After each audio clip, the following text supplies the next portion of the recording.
Shalom à tous. Aujourd'hui, on va parler du bon samaritain. C'est une expression, le bon samaritain, qui était passé, du moins à l'époque, dans le langage courant, du moins tant que nos pays conservent leurs racines chrétiennes, pour désigner une personne qui avait fait un acte de charité, souvent désintéressé, et qui avait donc été cité un exemple. Cet épisode se situe dans l'évangile de Luc, au chapitre 10, et cet évangile est le seul à nous rapporter cet épisode de la vie de Yeshua, au cours duquel, une fois de plus, Yeshua va se confronter à ce qu'on appelle les religieux. C'est un épisode très très connu, et on connaît le déroulement et la fin.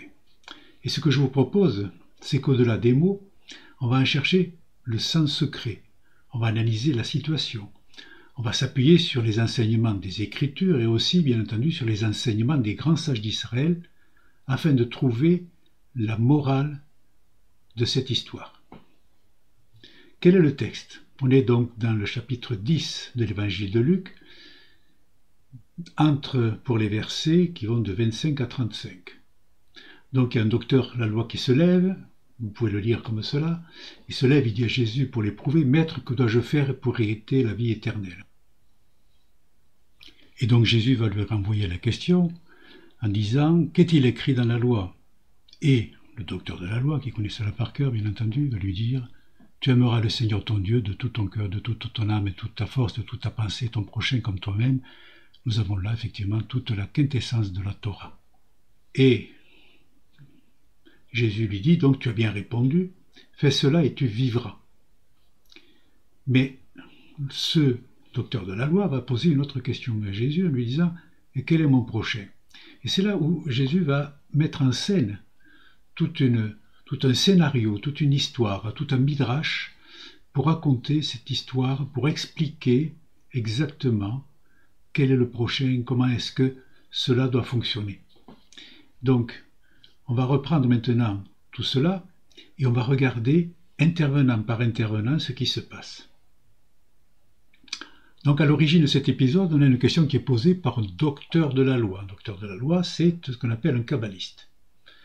Et pour répondre à cette question, Yeshua va poser une autre question, après avoir raconté une histoire pour faire réfléchir ses interlocuteurs.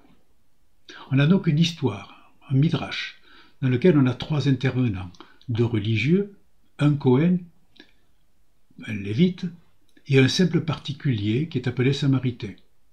Et bien sûr, il y a la victime dont on ne sait pas grand-chose, sauf qu'elle est en très mauvais état et qu'elle est proche de mourir. Ce qu'il faut bien comprendre, c'est que Yeshua n'a pas choisi par hasard ces trois personnes. Il y a de sa part, puisque c'est un midrash, il y a de sa part un message à comprendre. C'est ce que je vous propose de faire. Premièrement, les religieux. Alors, analysons rapidement l'attitude de ces religieux, qui, comme vous le savez, tous les deux se détournent, ni plus ni moins du blessé, alors que celui-ci est proche de la mort. Mais il serait erroné de voir dans cette attitude un manque de sensibilité aux souffrances de l'autre. Les explications ne manquent pas, du point de vue religieux, pour expliquer ce détour, il passa outre, comme il est écrit dans les Écritures. Pour cela, je me suis appuyé sur les cours de Torah de la Yeshiva Soukat David, dans la paracha Émor, dans le livre du Lévitique, où il donnait des explications sur ce comportement pour le moins particulier de ces religieux. Alors, que dit cette paracha Émor? Tout d'abord, il faut là aussi s'appuyer sur les enseignements de la Torah, et à savoir en particulier dans le livre du Lévitique, au chapitre 21, les versets 1 à 6, qui vont donner des instructions pour les Kohanim afin qu'ils ne se rendent pas impurs en touchant un mort. Donc ils ne doivent pas toucher de mort, à l'exception des membres les plus proches de sa famille. Comme il est dit, l'Éternel dit à Moshe, parle au sacrificateur, fils d'Aaron, et tu leur diras, un sacrificateur ne se rendra point impur parmi son peuple pour un mort, excepté pour ses plus proches parents, pour sa mère, pour son père, pour son fils, pour son frère, et aussi pour sa sœur encore vierge, qui le touche de près lorsqu'elle n'est pas mariée. C'est concis et clair. Mais toujours, dans l'enseignement de la paracha est mort dans les enseignements de la Torah de Soukat David, il y a un point particulier qui va préciser autre chose. Il nous est dit en particulier que le Kohen peut avoir l'obligation de se souiller pour un mort lorsqu'il trouve dans un lieu désert où personne n'est présent pour l'enterrer un cadavre. Cette mitzvah s'appelle Met Mitzvah, la mitzvah du mort. Un mort nécessitant le commandement d'être enterré suivant le commandement. Et donc dans ce cas, où il n'y a personne d'autre, le Kohen doit ensevelir le mort, quelle que soit son obligation par ailleurs religieuse. Même s'il avait fait un vœu de nazir, même s'il point d'égorger l'agneau pascal, ou encore s'il était prêt à circoncire son fils, il est obligé, de par les commandements de la Torah, d'enterrer le mort. Toutefois, s'il y avait d'autres personnes aux alentours, il devait laisser ceux-ci accomplir cette mitzvah et ne pas se souiller au contact du cadavre. Or, ce chemin qui va de Jérusalem à Jéricho, il est très fréquenté. Et donc ce Kohen et ce Lévite ont pris la décision de laisser à d'autres le soin de l'enterrer. Sauf qu'on parle là d'une personne qui est, a priori, gravement blessée, mais n'est pas morte.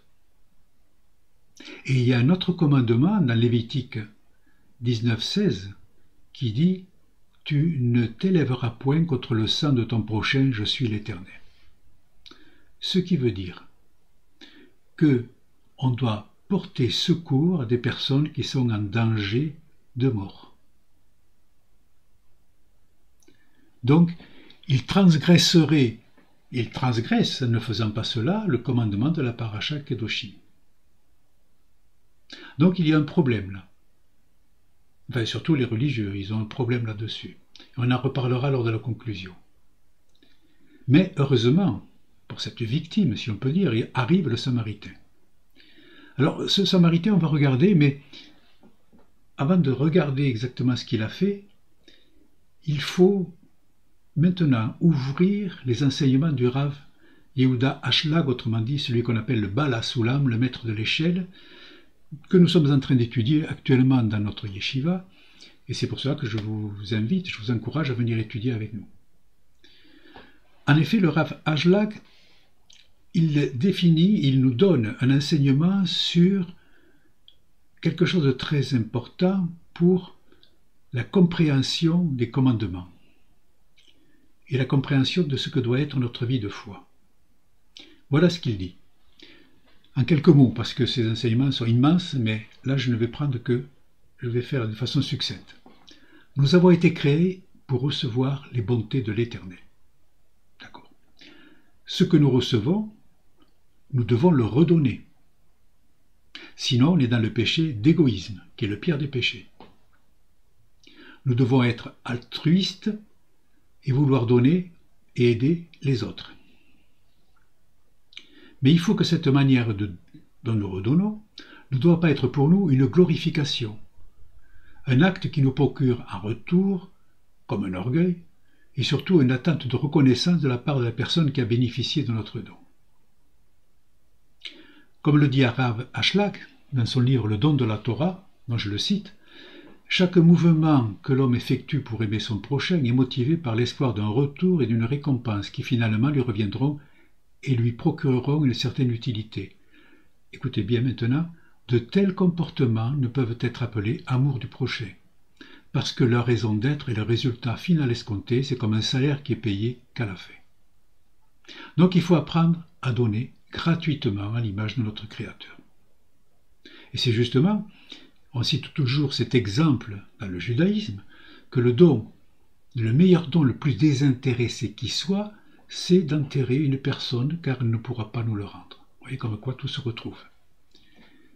Et justement, ce Samaritain va prendre soin du blessé d'une façon totalement désintéressée. Comme vous le savez, il est dit dans les versets 34 et 35, il s'approcha, il banda ses plaies, il versa de l'huile et du vin, il le mit sur sa propre monture, le conduisit à une hôtellerie et prit soin de lui.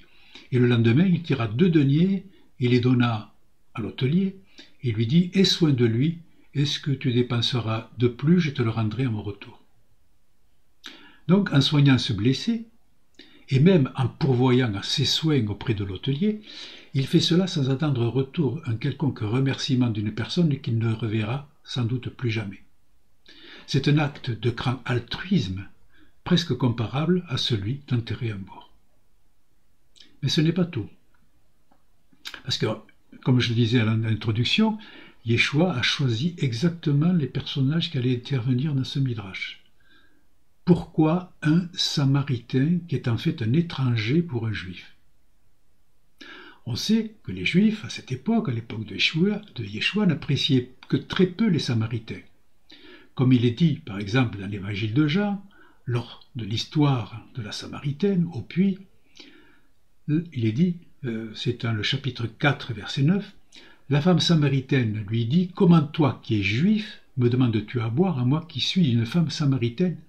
Les Juifs, en effet, n'ont pas de relation avec les Samaritains. Et en fait, c'est là le point de clivage avec les religieux. Est-ce que vous avez noté que ce docteur de la loi, à la fin du Midrash, il reconnaît bien, il a bien compris que c'est le Samaritain qui est l'exemple à suivre, il a un comportement exemplaire, mais il ne va pas dire, à la question que Yeshua va poser, il ne va pas répondre « c'est le Samaritain ». Il dit « c'est celui qui ». Il ne prononce même pas le mot Samaritain. Pourquoi cela?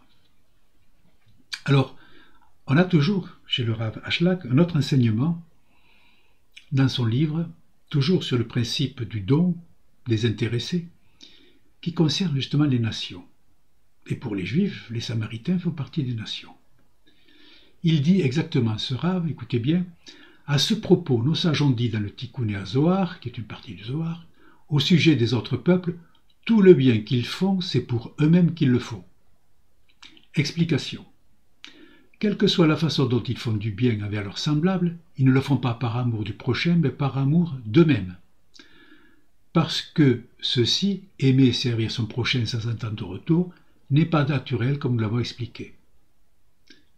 Et maintenant, la clé du système, la clé de la pensée du Rav, c'est pourquoi seuls ceux qui accomplissent la Torah et les mitzvot sont aptes à parvenir à cette bonté désintéressée. Et ceci a conduit les sages du Zohar à exclure les autres peuples de la possibilité d'aimer son prochain de façon désintéressée. Comme il est dit, donc je cite toujours le Rav à ce moment-là, aussi ont-ils dit, tout le bien qu'ils font, c'est pour eux-mêmes qu'ils le font, car ils n'accomplissent pas l'ishma, la Torah, les mitzvot. L'ishma, ça veut dire pour elles-mêmes. Le culte qu'ils rendent à leur idole n'est destiné qu'à obtenir une récompense, à être sauvés en ce monde ou dans le monde qui vient. Seul leur égoïsme les motive. Et j'ai retrouvé aussi, dans un livre qui s'appelle le Tanya du Rav Zalman, un commentaire au sujet de cette compréhension des âmes des gentils, qui est le suivant: les âmes des gentils sont dérivées de l'autre côté, donc la Sitra Hara, l'autre côté, le mauvais côté on pourrait dire. Elles agissent à leur propre intérêt, réclamant « donne, donne et laisse-moi manger ». Aussi sont-ils appelés des morts. Et c'est cela en fait qui bloque les religieux qui sont face à Yeshua. Et c'est bien pourquoi Yeshua a pris comme exemple un Samaritain et non pas un Juif. Je rappelle à ce sujet les paroles que Shaoul, Paul, nous a données dans Romains. C'est dans le chapitre 2, versets 13 et 16.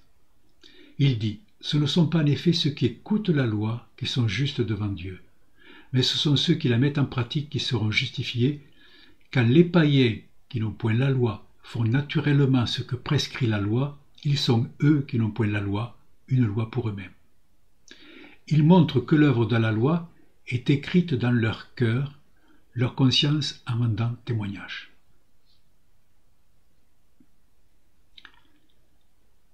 Je vais vous raconter maintenant une anecdote qui concerne le Rav Hillel. Hillel dit l'Ancien, qui était le président du Sanhédrin un petit peu avant la naissance de Yeshua.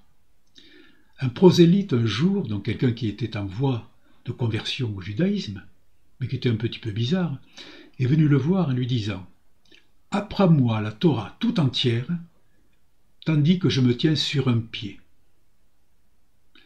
Et le Rav, loin de se démonter ou de se mettre en colère, lui a répondu la chose suivante: ce qui est détestable à tes yeux ne le fais pas à autrui.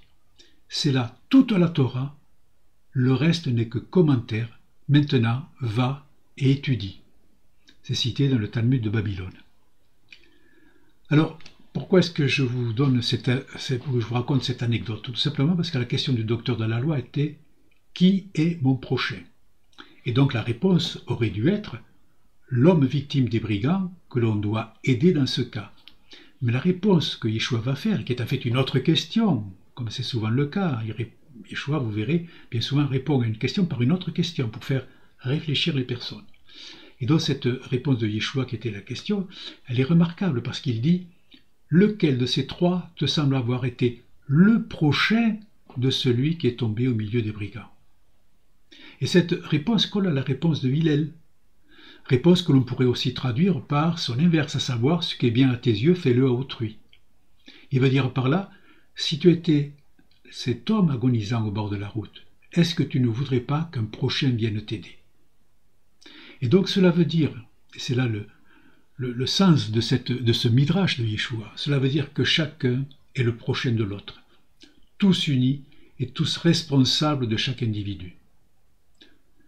Et le Rav Ashlag explique cette union de la façon suivante: la Torah n'a été donnée à Israël que si chacun acceptait la mitzvah d'aimer son prochain. Et ensuite il ajoute: chacun doit accepter de se soucier et de travailler pour le bien-être de chacun et de satisfaire ses besoins, ni plus ni moins que de la même manière dont il se préoccupe de ses propres besoins. C'est en ne faisant pas cela que les religieux sont passés à côté de l'accomplissement de cette mitzvah. Après tout cela, je vous propose maintenant de faire une synthèse pour refaire un point sur tout ce qui s'est passé dans ce midrash que Yeshua nous a donné. En ce qui concerne les religieux, vous avez bien compris qu'ils sont loin de l'objectif qui est d'aimer son prochain. Dans cette histoire que raconte Yeshua, dans ce midrash, les religieux n'ont pas porté secours à celui qui en avait besoin. Certes, ils peuvent toujours avancer des arguments de la Torah sur la protection de la pureté des Kohanim. Tout cela doit être respecté, c'est bien d'accord. Mais hélas pour eux, le commandement d'aider son prochain est prioritaire sur tous les autres commandements. Ils sont donc en faute. Et c'est pour cela que Yeshua, en parlant d'eux, dit qu'il descendait de Jérusalem vers Jéricho, ce qui est géographiquement exact, mais qui indique surtout une descente spirituelle. Vous en avez un exemple en Genèse 38 avec la descente de Judas d'auprès de ses frères. Et il va se marier avec des Cananéennes. Cette mitzvah d'aimer son prochain comme soi-même est le degré suprême de l'accomplissement de la Torah et des mitzvot. C'est le Rav Ashlag qui le dit dans son livre Le don de la Torah. Personnellement, je pense que ces religieux, dont parle Yeshua dans son Midrash, sont à classer dans la même catégorie de ceux dont il parle en disant qu'ils prient devant tout le monde, de ceux qui ont des longues franges et des titsiotes, ceux qui recherchent les premières places dans les synagogues. On est toujours dans ce contexte. On est toujours dans ce contexte.